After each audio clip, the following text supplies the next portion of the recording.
Om Namo Bhagavate Vasudevaya. Reading from Srimad Bhagavatam, 3rd Canto, 22nd chapter, text number 19. Ato bhajishye samayena sadvim yavat tejo vibhryadatmano me ato dharman paramahamsya mukhyan shukla proktan bahumanye vihimshran. Translation and purport by His Divine Grace A.C. Bhaktivedanta Swami, Srila Prabhupada. Translation. Therefore, I shall accept this chaste girl as my wife on the condition that after she bears semen from my body, I shall accept the life of devotional service accepted by the most perfect human beings. That process was described by Lord Vishnu. It is free from envy. Purport by Srila Prabhupada. Kardama Muni expressed his desire for a very beautiful wife to Emperor Swayambhuva and accepted the emperor's daughter for marriage. Kardama Muni was in the hermitage practicing complete celibacy as a brahmachari, and although he had the desire to marry, he did not want to be a householder for the whole span of his life because he was conversant with the Vedic principles of human life. According to Vedic principles, the first part of life should be utilized in brahmacharya for the development of character and spiritual qualities. In the next part of life, one may accept a wife and beget children, but one should not beget children like cats and dogs. Kardama Muni desired to beget a child who would be a ray of the Supreme Personality of Godhead. One should beget a child who can perform the duties of Vishnu, otherwise there is no need to produce children. There are two kinds of children born of good fathers. One is educated in Krishna consciousness so that he can be delivered from the clutches of Maya in that very life, and the other is a ray of the Supreme Personality of Godhead and teaches the world the ultimate goal of life. As will be described in later chapters, Kardama Muni begot such a child, Kapila, the incarnation of the Personality of Godhead, who enunciated the philosophy of Sankhya. Great householders pray to God to send His representative so that there may be an auspicious movement in human society. This is one reason to beget a child. Another reason is that a highly enlightened parent can train a child in Krishna consciousness so that the child will not have to come back again to this miserable world. Parents should see to it that the child born of them does not enter the womb of a mother again. Unless one can train a child for liberation in that life, there is no need to marry or produce children. If human society produces children like cats and dogs for the disturbance of social order, then the world becomes hellish as it has in this age of Kali. In this age, neither parents nor their children are trained. Both are animalistic and simply eat, sleep, mate, defend, and gratify their senses. This disorder in social life cannot bring peace to human society. Kardama Muni explains beforehand that he would not associate with the girl Devahuti for the whole duration of his life. He would simply associate with her until she had a child. In other words, sex life should be utilized only to produce a nice child, not for any other purpose. Human life is especially meant for complete devotion to the service of the Lord. That is the philosophy of Lord Chaitanya. After fulfilling his responsibility to produce a nice child, one should take sannyasa and engage in the perfectional Paramahamsa stage. Paramahamsa refers to the most highly elevated perfectional stage of life. There are 4 stages within sannyasa life, and Paramahamsa is the highest order. The Srimad Bhagavatam is called the Paramahamsa Samhita, the treatise for the highest class of human beings. The Paramahamsa is free from envy. In other stages, even in the householder stage of life, there is competition and envy, but since the activities of the human being in the Paramahamsa stage are completely engaged in Krishna consciousness or devotional service, there is no scope for envy. In the same order as Kardama Muni, about 100 years ago, Thakur Bhaktivinoda also wanted to beget a child who could preach the philosophy and teachings of Lord Chaitanya to the fullest extent. By his prayers to the Lord, he had as his child Bhaktisiddhanta Saraswati Goswami Maharaj, who at the present moment is preaching the philosophy of Lord Chaitanya throughout the entire world through his bona fide disciples. Thus ends the Bhaktivedanta purport. Whenever we have some devotee wanting to join the temple, the parents give the maximum opposition. We have seen how in the past also, some few years back, some devotees joined in one of our temples, and he was a brahmachari in the temple for some years, I think 3 years or something. He was already in the temple. After so many years also, the parents made a big halla gulla. They went to the media, and it was splashed all over the electronic media, print media, and all over India there was a big turmoil. That ISKCON is taking away, brainwashing young boys and separating them from their parents. And the parents are coming on the show crying, saying that, one mother is coming, catching the shirt and pant of her son and crying, my son, he used to wear this. Now he has left me and gone. How can he do such things? And the father is crying. We want our son back. And the media is also questioning, how can you separate the son from the parents? You should send the child back to the parents. So all such, we see this. This is not the first time it was happening. It has happened many times in the past. It will happen in the future also. We cannot prevent these things. Generally, people expect that blood is thicker than water. Blood relations are supposed to be very strong. The children are supposed to take care of the parents. Parents are supposed to take care of the children. Brothers and sisters are supposed to take care of each other. So these are all considered very strong relationships. And you will see some people also have very strong affection, very great respect for their teachers who have taught them, who have trained them, not only in school and college, even in the workplace. Somebody has taught them some principles of management and all that. People will be very respectful to such people, because they have given them some knowledge by which they are able to benefit from it.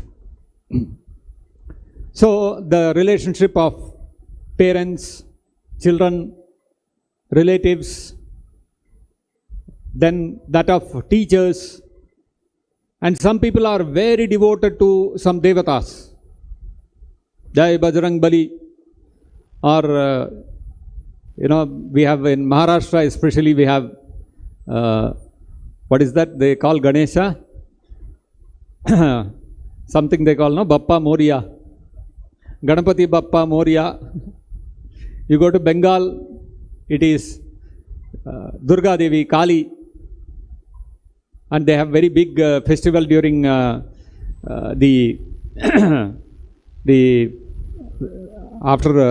the Navratra.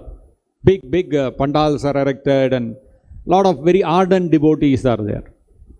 So whether it is devatas, whether it is teachers, whether it is parents, children, etc., people give great value to these relationships, and people expect that we will always act for the benefit of those relationships and will never give them up.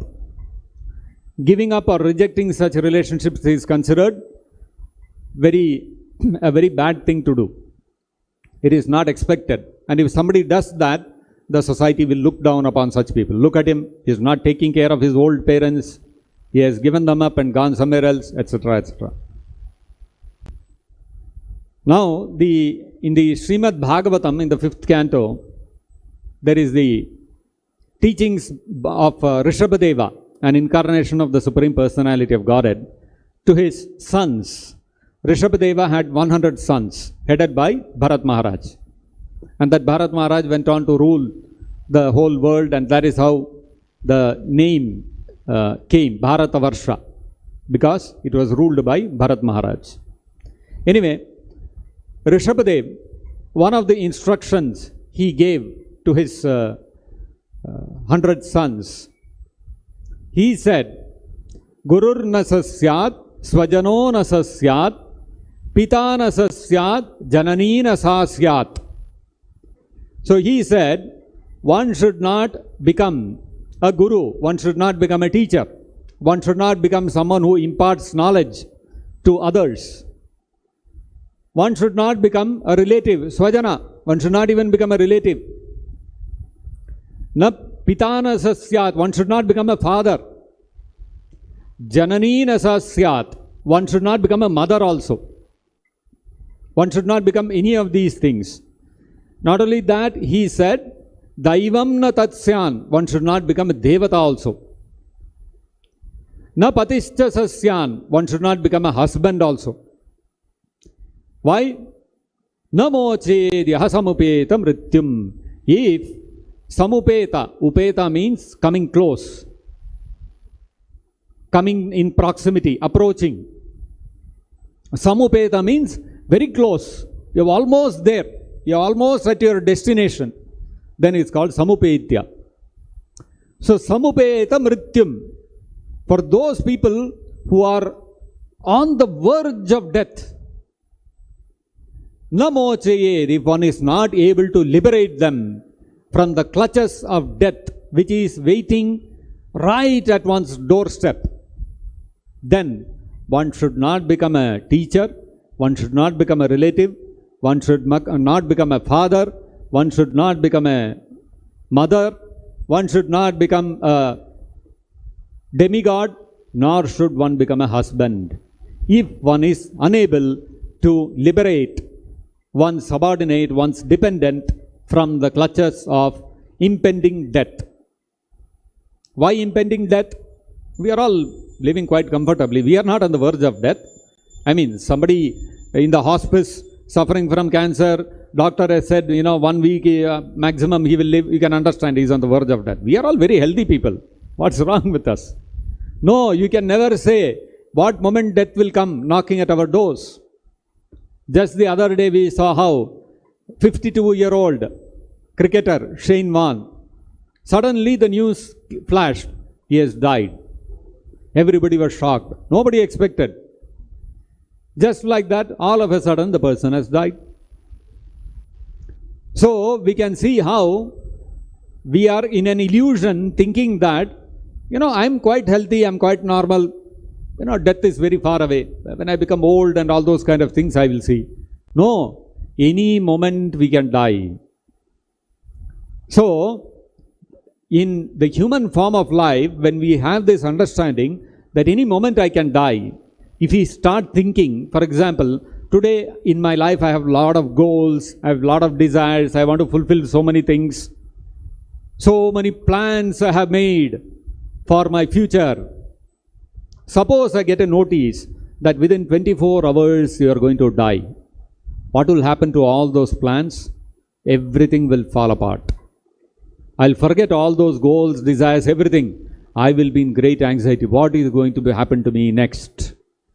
All my plans forgotten, all my desires forgotten, all my achievements forgotten, all my relations forgotten, everything forgotten. Why? Because I don't know next what is my destination, where am I going, I don't know. So the reality is right now in illusion we are thinking death is not going to come, so we are making such plans. If we become aware of the reality that any moment death can come knocking at my doors, then our life's priorities will completely change. One will no longer be interested in material achievements and enjoyments. So the prime necessity for a person in the having got the human form of life, animals forget it. To an animal, even if you go and give a written notice, tomorrow you are going to die, it will keep eating its grass or food or whatever and will keep enjoying. But humans are not like that, no. The moment they get the notice they are going to die, all their hunger, thirst, everything will vanish. Even sleep will vanish. So why? Because we want to know what is my next destination. Therefore, when a human being understands this reality that any moment death can come knocking at his door, then his priorities change in life and he has to figure out what he has to do to ensure a good destination in his next life.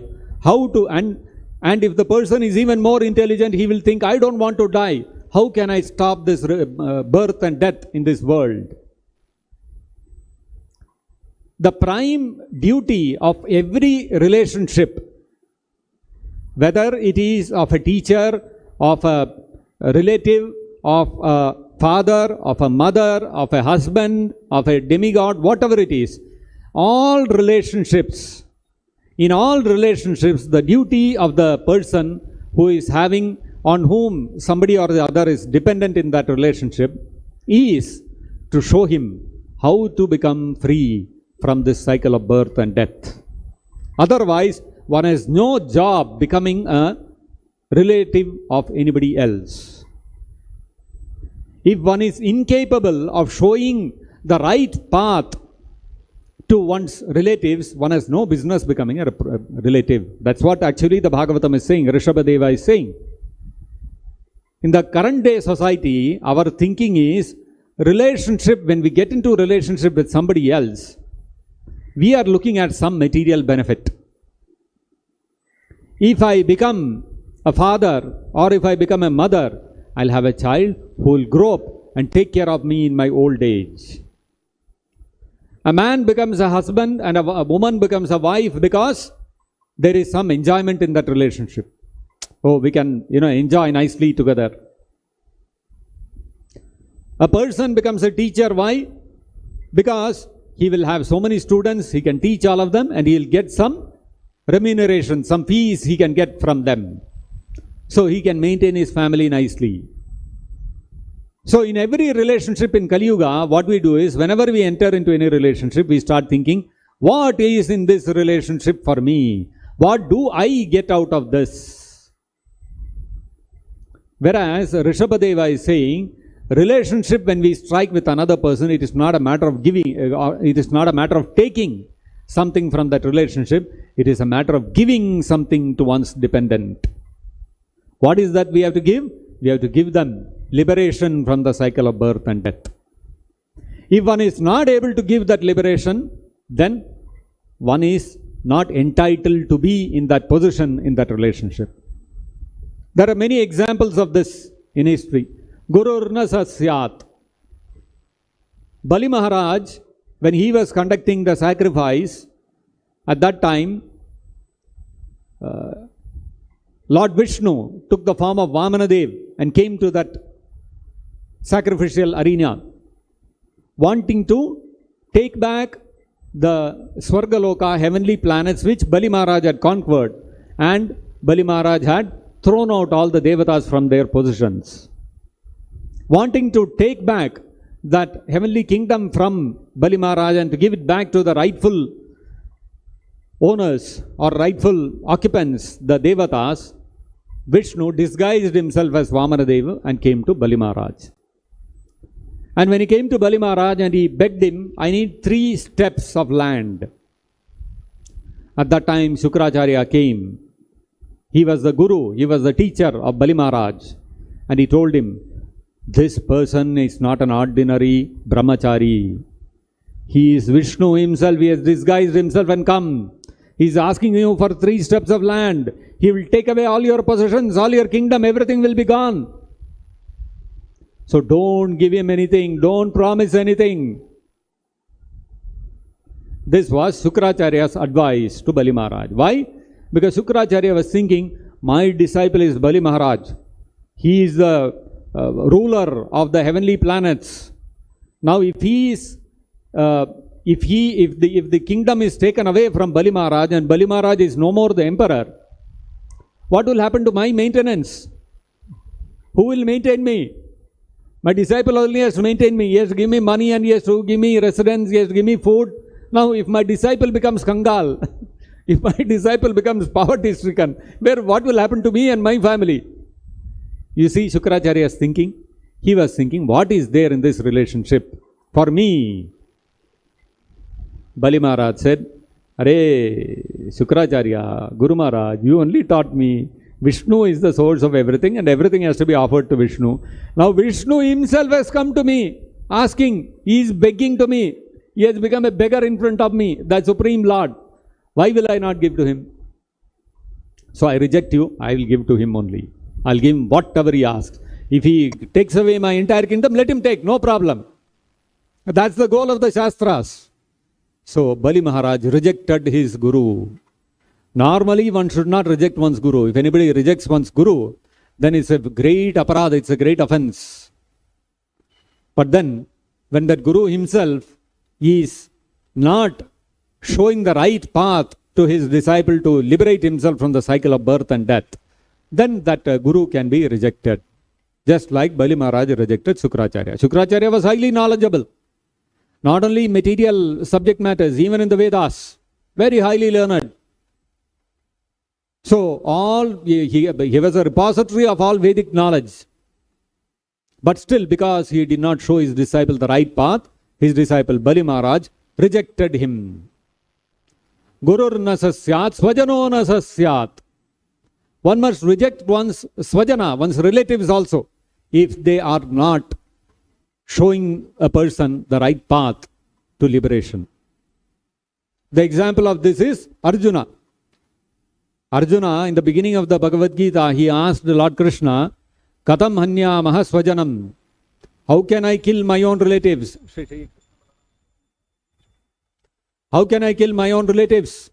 After all, my own grandfather Bhishmadev, my own brothers Duryodhana and others, my own uncles, my own teachers, how can I kill all of them? They have done so much, Dronacharya has taught me so many things. Bhishmadeva, he took such good care of me in my childhood. He has always thought of my welfare. How can I reject him? Although Bhishmadev was very loving towards Arjuna, although Dronacharya was very loving towards Arjuna, although Kripacharya was very loving towards Arjuna, all such relatives, Krishna told Arjuna, give them up. Why? Because they had taken the path of adharma. They had supported Duryodhana. And because they supported Duryodhana, adharma, therefore Arjuna was told to reject them and to fight with them and kill them in the battlefield so that Arjuna could be on the path back to Godhead. And when Arjuna understood that these people are standing in the way of my going back to Godhead, my rendering devotional service to Krishna, Arjuna rejected them. Swajanona sasyat. And then Rishabhadeva said, Pitana sasyat. One should not become a father also. So that is a very strong thing. How can somebody reject one's father? After all, father is the person who is the source of my body. He gave birth to me. How can I reject my father? And if the father is taking good care of me, he is maintaining me, why should I reject him? No, even if the father is very loving, he is taking good care of you, he is providing you with all necessities. If he does not show you the door to liberation, then he has to be rejected. The example of this is Prahlad Maharaj. Hiranyakashipu was the emperor of the whole universe. He was taking good care of Prahlad Maharaj. Hiranyakashipu was making all arrangements for all the conveniences of Prahlad Maharaj. He even sent them to the Gurukula of Shukracharya, so that Prahlad Maharaj could get the best education in economics, politics, and the science of ruling over, etc., etc. Hiranyakashipu had all good intentions for Prahlad Maharaj. But then, Hiranyakashipu did not want his son to become a devotee. Therefore, Prahlad Maharaj rejected him. And then, okay, father you may reject, but mother you cannot reject. But then Rishabhadeva is saying, Janani nasasyat. You have to reject your mother also, if she becomes an obstacle on the path of devotional service. The example of this is Bharat Maharaj, the younger brother of Lord Ramachandra. Lord Ramachandra's younger brother, Bharata, he was very devoted to Lord Ramachandra. And when the whole incident happened where Kaikeyi, she asked Janak Maharaj to remove Lord Ramachandra from the position of being the king and to send him to the forest in exile.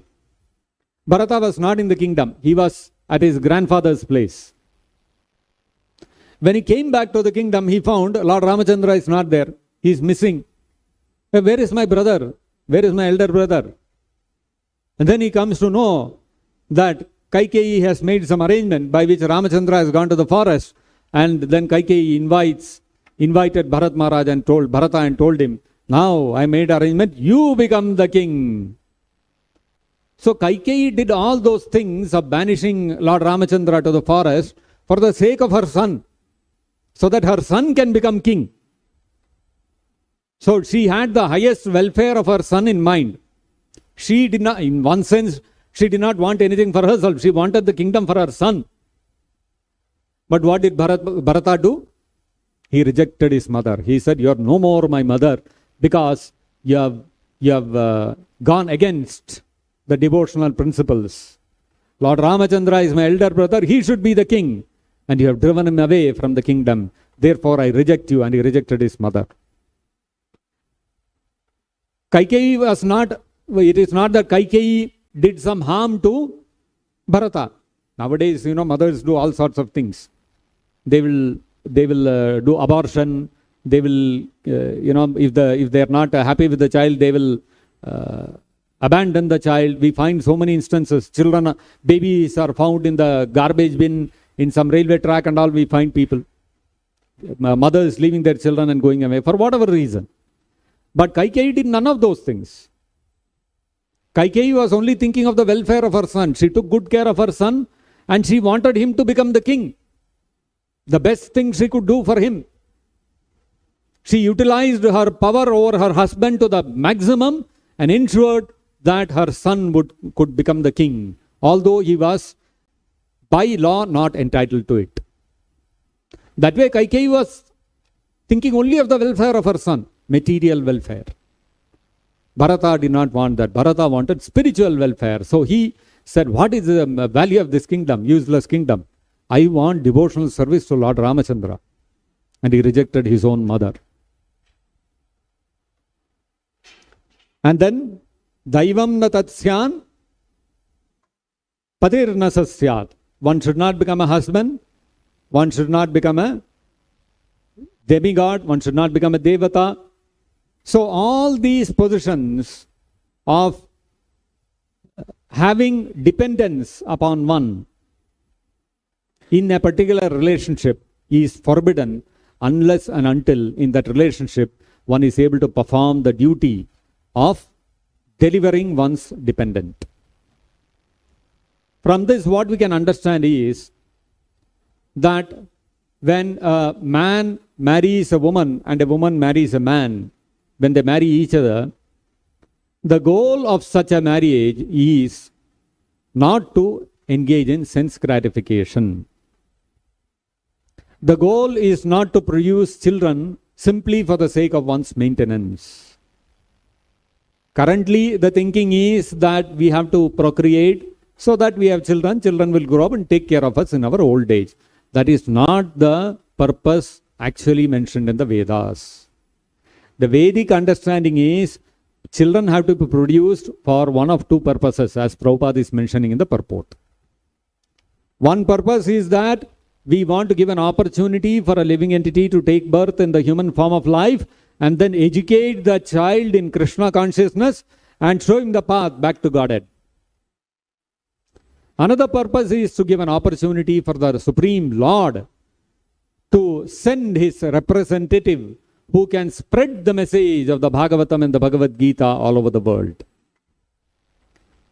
In the case of Kardama Muni, he wanted to marry to give an opportunity for the Lord, to give himself an opportunity to serve the Supreme Lord's mission by becoming an instrument through which the Lord could descend and he could spread the spiritual knowledge. And that is how Kapila Deva, an incarnation of the Supreme Personality of Godhead, was born.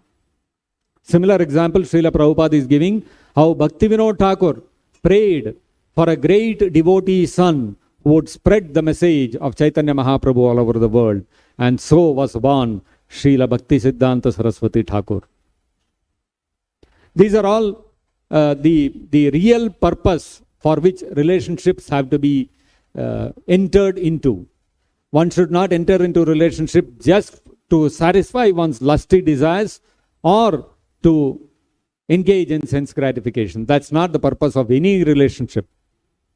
Any relationship where the only purpose, the only activity in that relationship is sense gratification is condemned in the Vedic scriptures. Therefore, we are seeing here how Kardama Muni, although it's interesting to note how Kardama Muni underwent tapasya for 10,000 years. For what? To get a suitable wife. And when he got a wife, what is he saying? As soon as she bears a child, I'll leave and go. I'll take sannyas and I'll go. For 10,000 years, he did tapasya for what? As soon as child is born, immediately I will leave and go. We can understand from this that Kardama Muni's desire to possess a wife was not to engage in sense gratification. It was to fulfill the instruction of his father Brahmaji to produce offspring. Brahmaji told Kardama Muni that he has to become a Prajapati and produce offspring. Kardama Muni understood that, and he thought, when I produce offspring also, it should not be ordinary offspring. Either I should be able to liberate them from the cycle of birth and death, or it should be a ray of the Supreme Personality of Godhead who will liberate others from the cycle of birth and death. And therefore, he said, when the moment a child is born, his purpose of marrying is served. After that, what is the need for him to stay in that married life? In Kali Yuga, people think staying within the married life is the success of life. Till one dies. If a man dies, people nowadays, they sometimes post on social media and all that. One couple, one husband is 90-something years old, 92 years old, wife is 88 years old. They have been married for 35 years and celebrating. See, 35 years they have been married, and the man has become a non-Nigerian, he is in his 90s, and still they are together. In Kali Yuga, if the husband and wife stay together till death, it is considered very great. Whereas look at the Vedic, this one. The moment child is born, Kardama Muni is saying, I'll take sannyas and I'll go. I don't want to stay whole life in married life. That's not the purpose of marriage. Purpose of marriage is not to remain in marriage whole life. Purpose of marriage is produce a child who will be suitable to learn devotional service and go back to Godhead, or produce a child who will become a spiritual master or an incarnation of the Supreme Personality of Godhead. Then you take sannyas, devote your life, perfect it, go back to Godhead. This is the purpose of the Vedic understanding of the purpose of the human form of life. We should not be under any illusion as to the real purpose of any sort of relationship. And in every relationship, one should see what is the highest benefit we can give to my dependent, which is to guide them on the path back to Godhead. That is the real purpose of every relationship, not just father and mother, but whether it is a husband or it is a wife or it is a teacher or it is any kind of relative, whatever it is, the purpose is one must deliver one's dependent on the path back to Godhead. So I'll stop here. If there are any questions or comments, we can discuss.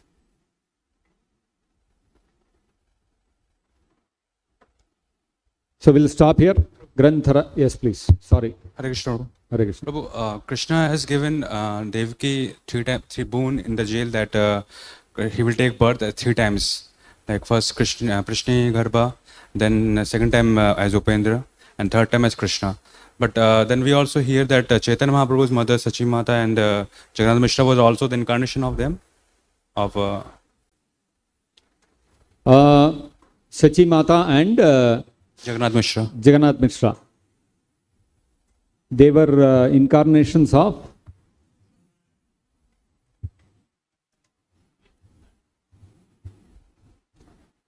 Which one?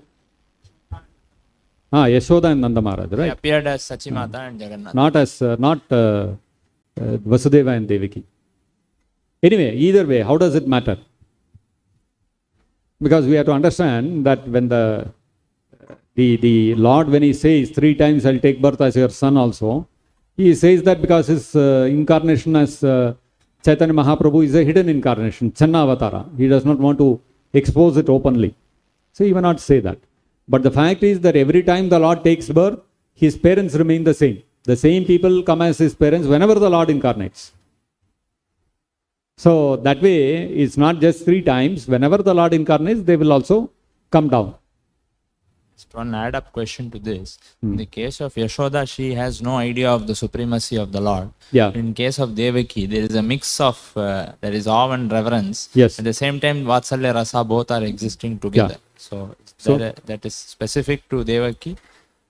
Because we say awe and reverence, stops the bhava of Vatsalya. Correct. That's true. Because in the Bhagavatam it is said that Krita Sambandano Putrau Jagadishwarau Jnatva Jagadishwarau Krita Sambandano Putrau Na Shashvajate. So the Devaki and Vasudeva, when Krishna and Balaram came before them after killing Kamsa, and they offered their Dandavat pranams to Devaki and Vasudeva. So Devaki and Vasudeva, instead of like parents, they are meeting their children after 10 years. They have not met them after they were born. After that, they are meeting them. Normally, parents are meeting their children after such a long time. What they will do? They'll embrace them, they'll kiss them, there will be tears flowing from their eyes. But Vasudeva and Devaki, na shashvajate, they did not embrace their children. When Krishna and Balaram offered their obeisances to Vasudeva and Devaki, they simply folded their hands and stood there. Why? Krita Sambandano Putro. They were folding their hands to their children. Why? Jnatva Jagadishwarau, knowing that they were the Supreme Personality of Godhead. Whenever knowledge of the supremacy of the Lord permeates one's consciousness, one will not be able to relate with that person in the full, complete mellow of that particular relationship. That is what happens in Vaikuntha also. Whereas in the case of Yashodamai and Nanda Maharaj, they had no such consideration. For them, Krishna was their sweet child, that's all. Yogamaya did not allow that knowledge of Krishna's supremacy to come into Yashodamai's mind. And that is why, when Devaki and Vasudeva saw Krishna offering their obeisances itself, they were like this. In the case of Yashodamai, when Yashodamai asked Krishna to open his mouth, to see whether he had eaten the dirt, actually, Krishna showed the Brahmanda within his mouth to Yashodamai twice, not even once. Once when he was drinking the milk of his mother, Yashodamai opened his mouth and saw what was, she just wanted to see teeth are growing or not or something like that. Second time she opened his mouth to see whether he had eaten dirt. Both times when he opened his mouth, she saw the entire universe within his mouth. She saw all the planetary systems, Svargaloka, the Prithvi, the Narakalokas, all demigods, Devatas, Brahma, Lord Shiva, everybody. In fact, she saw herself within that manifestation shown by Krishna within his mouth. Both times when Yashodamai saw this, what did she think? Oh, Krishna is the Supreme Lord, he is showing the whole manifestation within his mouth. Did she think like that? She thought, some ghost has attacked my child. Ayyo, Narayana, Vishnu. She started chanting all the names of Lord Vishnu.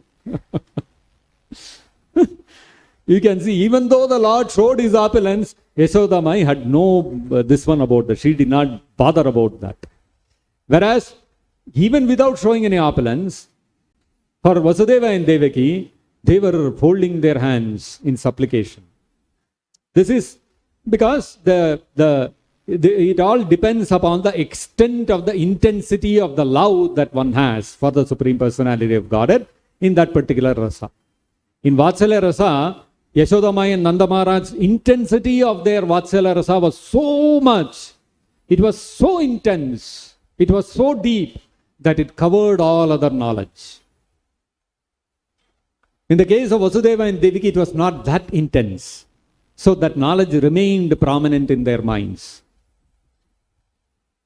Just like some people, when they, even though they may become, even if they are quite grown up and they are big achievers, they may become the president of the country, they become the prime minister of the country, they may become very big businessmen.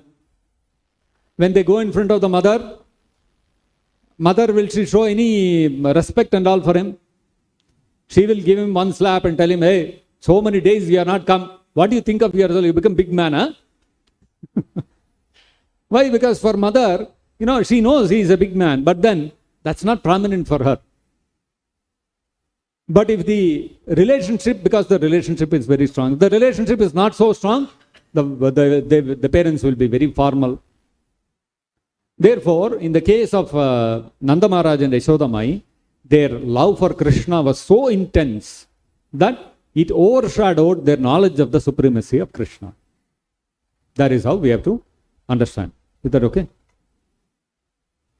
Any other point? Yes, please. Hare Krishna. So, we don't know the value of relationships before. So, after knowing that we have got some relationships, so how we should go about it in that relationship, whether we have to educate or we have to reject or we have to... We try to give them Krishna consciousness. The point is, we have a responsibility with respect to relatives who are dependent upon us. If you look at whatever Rishabhadeva has said, he did not say, don't become a son or a daughter. Because son or daughter means you are dependent. He said, don't become a father or a mother. You don't take up any position in a relationship where others become dependent on you until and unless you are able to give them Krishna consciousness. So a devotee is always very liberal, very generous. He wants everybody to get Krishna consciousness. So we may want people who are supposedly our seniors also to get, our superiors also to get Krishna consciousness. There is no harm in that. If they are not unfavorable to our executing Krishna consciousness, we don't mind keeping that relationship and give them some little prasadam, invite them to the temple, all those kind of things. But if they are unfavorable, what do? We have to reject. There is no other way. We have to take the example of Prahlad Maharaj. If we are able to be like Dhruva Maharaj, serve the, all one's relatives and take good care of him.